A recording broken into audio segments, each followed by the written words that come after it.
GMOs in detail is standing for genetically modified organisms.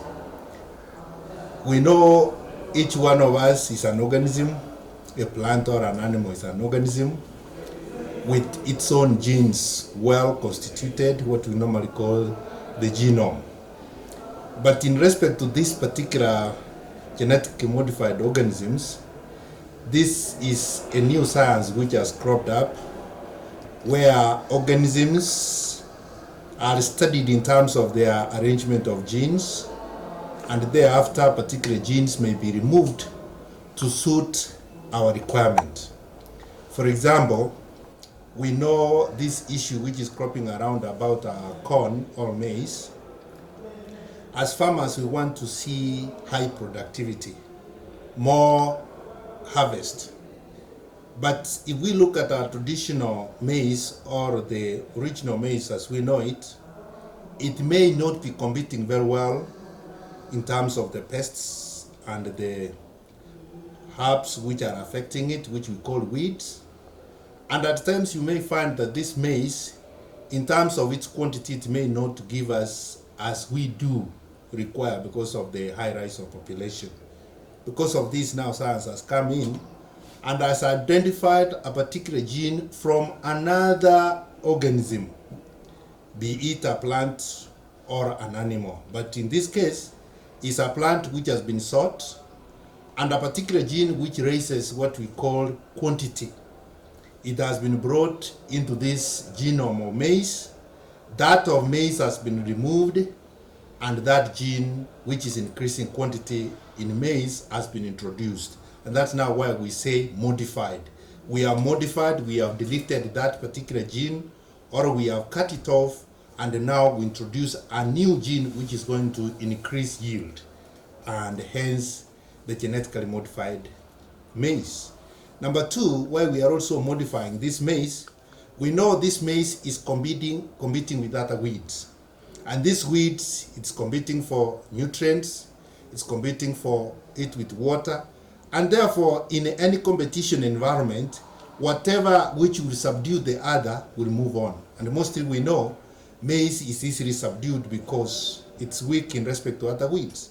So we also find another gene which will assist the maize compete with the wheat faster and then overdo it and then smother the wheat. Hence, we will be reducing what we normally call tillage. Number three, which we may also be doing, is that we know in agricultural production, not each one of us like to be in the field 24/7 weeding until the time you go to harvest. Therefore, we are using what we call herbicides. These are chemicals which are again developed by varied industries like glyphosate, which kill weeds. And therefore, because of this, we know that this chemical will also act against the maize. Therefore, we get another gene which is going to assist the maize to resist the effect of this particular herbicide, as it will be targeting the other weeds which are of now no importance to us, but you want to assist the maize so that it takes off. Now, the key thing which is also coming out very clear, these GMOs, we normally insert traits which will assist the particular crop in respect of three ways. Number one, we insert a gene to aid in resisting damage from insects. Number two, we also insert a gene to aid in tolerance, so that this particular maize or this particular organism we want to favor, it be seen that it is resisting the chemicals which we may be spraying against the weeds which are affecting it. And finally, we also want to have a particular organism which is resistant to several viruses which normally attack this, among others. But now, the story which is ongoing is that GMOs are bad, GMOs are good, GMOs are bad. Now, to us as laymen, we are left in a confused state.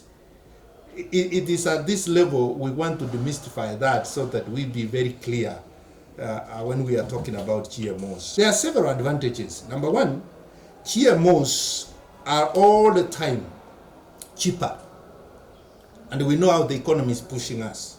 If, for example, you are going for the traditionally grown maize using the traditional processes, the korokoro is now going to cost us around 180 to 200 shillings. But with a GMO, you may get a korokoro now 100, 120, or between 90 and 120 shillings. So you can see a difference of around 80 shillings. For us training farmer, as training guy who is living in town or who is living somewhere, has less resources in terms of money, you can go for the GMO because it's cheaper. Number two, when you are looking at GMO, they give more nutrients. Another thing I never told you, my listeners, is that while again we are having genetically modified organisms, at times we modify these organisms so that we potentiate them with particular nutrients. There are those nutrients which are very scarce, which can not easily be found in a crop. So we can add a gene which will enable the crop to enrich itself with those nutrients. So GMOs are rich in terms of nutrients. Number three, they are very high in terms of productivity. So you will find a small area where you are planted, maybe 100 by 100 piece of land. You may be harvesting around 5 bags of maize, where you may be harvesting in a normal way, have a bag of maize or maximum 1 bag of maize. So you have seen that GMOs have come in to increase what we call quantity. Number four, they are less vulnerable. These genetically modified organisms, they are less vulnerable to the attack by the insects and other parasites which may be targeting them. We normally know, you have heard the current president now, His Excellency Dr. William Samuel Ruto, with this administration from the Ministry of Agriculture, they are now saying they are going to introduce what we call the BT cotton. BT cotton, there is what we call the cotton bollworm, which is attacking the cotton. And if we have the genetically modified cotton, which is now treated with what we normally call Bacillus thuringiensis, it's now not going to be attacked, because whichever or wherever this organism want to come and attack, it will be resisted, because the gene which is inserted there, it repels that. So that's also another advantage. In terms of corn, which we are having here, we know the maize stalk borer, which normally attacks, more especially during that time when our corn is nearing booting stage. That's when it attacks and now starts working against the particular crop. So any genetically modified maize, it's going to resist. Now, when the maize stalk borer, that bollworm is going to come, it's now not going to attack it, because it is treated with a gene which is like a medicine to that. In other words, it's like, my listeners, you are vaccinating your young kids. You are not so much concerned that measles is going to attack them, diphtheria is not going to attack them, because you have done what? You are vaccinated. So in terms of genetically modified, what we mean here, we introduce a gene which will be in this particular organism, be it a plant or animal, in due process of its growth, is now not going to be attacked. So that's a good advantage. Number five, we have a reduction in the usage of pesticides and herbicides. You know, genetically modified organisms, based on the gene which we brought in, it may be a gene which was to assist the organism resist, and it will no longer be attacked. So it will reduce our usage of herbicides and pesticides which you may be spraying. Hence, we are improving the environment. So those are among the many advantages of GMOs. But now, if I come to the other hand, there's disadvantages. When we are talking about disadvantages, number one, GMOs normally disrupt the natural processes of gene flow. What is that? You know, if you look at an organism as it is passing on its genes to the next generation, it does naturally, as the world is. But now, when we bring in our human intervention, we are going to select against particular genes. And when we select against particular genes, so we favor some genes which are less than the variety which we have in the environment. I want to bring in an example. For example, we want corn which is high yielding, and we have other corns which are low yielding. If we let them to be as they are in the market, in the world, they both are going to grow. but now we'll be having several genes. But for purposes of the farmer who wants to make profit, he or she wants a corn which is going to give him high yield. So in terms of breeding, crop breeding, we'll bring in the introduction of a gene which will only favor high yielding. Therefore, we will only be selecting against low yielding but for the high yielding. Therefore, if you look at the environment in respect to how the natural process in our genes will be flowing, we'll be limiting those genes which are of lesser productivity but favoring the fewer genes which are for higher productivity. Number two, these ones, in terms of GMOs, in one way or another, they normally bring about allergies.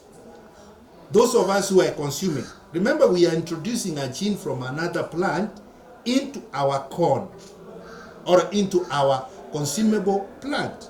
This gene, research has not fully done its part to tell us that when now it's now going to be picked by the consuming organism.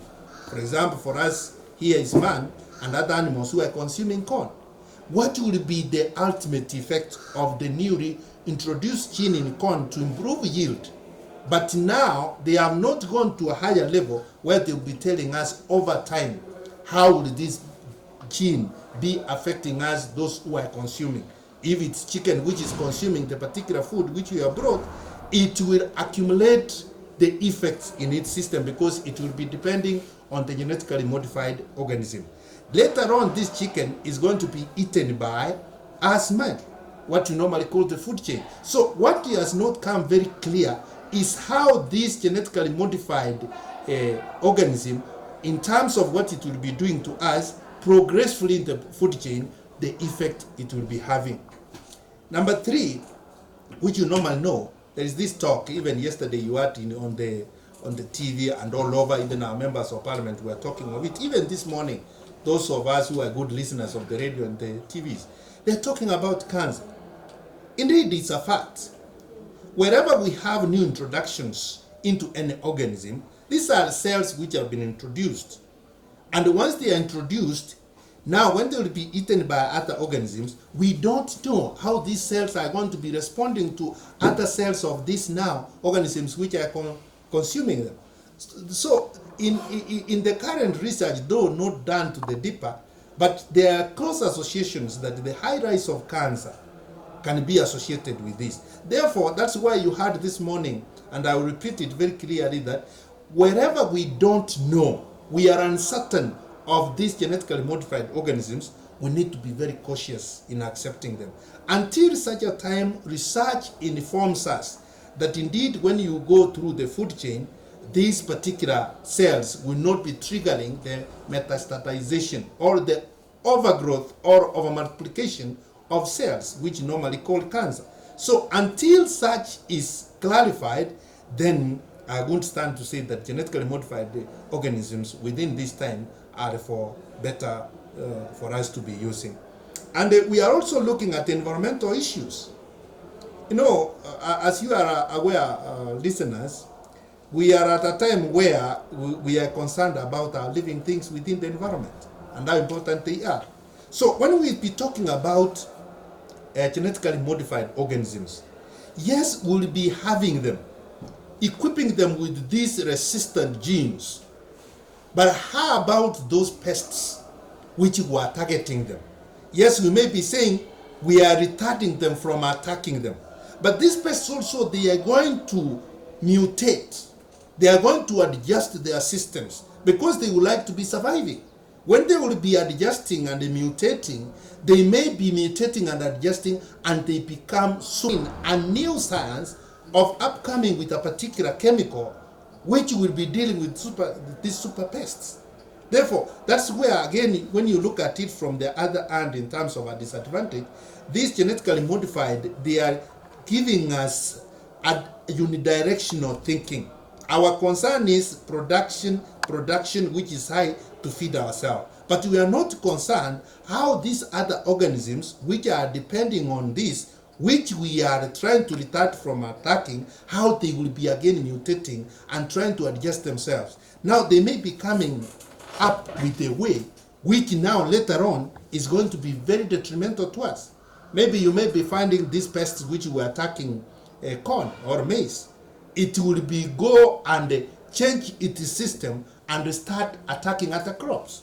Therefore, as we are eyeing the maize and trying to make the maize which is super in terms of resistance, we should be having in mind that this maize is dependent on by several organisms, not only us, like the stalk borer and the other organisms. So based on that, I'll be saying, as I come to my conclusion, that genetically modified organisms, it's not bad, but we need to be cautious and we go slow.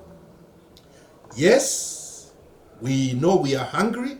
Yes, we know science is there to solve our problems, but let be seeing science solve the problems wholesomely before we take up of the product it has brought. It's a good direction we are heading, but over time, we will now be getting it very clear if this genetically modified organism in terms of maize is good for our consumption. Thank you very much. Okay, thanks.